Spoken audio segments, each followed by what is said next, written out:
3 வீடியோக்கள் வந்து பார்த்தேங்க. வயநாடு நிலச்சரிவு சம்மந்தமாக ஒரு அப்பா தன்னோட புள்ளன்னு நினைக்கிறேன், கை மட்டும்தான் இருக்குது, அதுக்கு வந்து கடைசி காரியங்கள் வந்து பண்ணிகிட்ருக்காரு. ஒரு குடும்பம், ஒருத்தர் வெளியில் போயிருக்காரு, திரும்பி வர பார்க்கும்போது குடும்பமே இல்லை, என்ன பண்ணுறதுன்னு தெரில, உக்காந்து ஓன்னு அழுதுட்டுருக்காரு.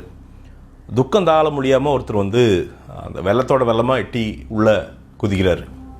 இப்போ இவங்களாம் என்ன தப்பு செஞ்சாங்க, என்ன ஈக்குவேஷன் வாழ்க்கையில்? ஒரு நைட்டு அவ்வளோதான், ஒன்றும் இல்லாமல் 0 கொண்டு வந்துருச்சு வாழ்க்கை, எல்லாம் போய் இனிதான் தொடங்கணும் அப்படிங்கிறாங்க. இதுதான் துக்கம்.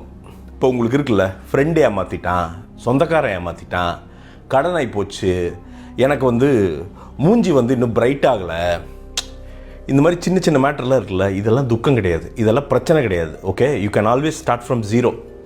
உட்காருங்க, உட்காந்துட்டு மனசுக்குள்ளே சொல்லுங்கள், டே உன் பிரச்சனையே இல்லைடா, இட்ஸ் ஓகேடா, பரவாயில்ல, போயிடுச்சா, ஓகே, இன்றைக்கி ஸ்டார்ட் பண்ணுவோம், இன்றைக்கி 0லேருந்து ஸ்டார்ட் பண்ணுவோம். உங்களுக்கு 30 வயசா, 20 வயசா, 40 வயசா, 50 வயசா, ஸ்டார்ட் பண்ணுங்கள். நிறைய பேர் 65 ஜெயிச்சிருக்காங்க, நிறைய பேர் 72 ஜெயிச்சிருக்காங்க, நிறைய பேர் 15 ஜெயிச்சிருக்காங்க. ஸ்டார்ட் பண்ணுங்கள். துக்கங்கிறது வயநாட்டில் நடந்ததில் அதுதான் துக்கம், அதுதான் துயரம். உங்களுக்கு இருக்கிறதெல்லாம் சின்ன சின்ன பிரச்சனை. இந்த ரெண்டுக்கு நல்ல வித்தியாசத்தை தெரிஞ்சுக்குங்க. முன்னாடி போங்க, ஃபைட் பண்ணுங்கள், வாழ்க்கையை ஜெயிங்க தயவு செய்து.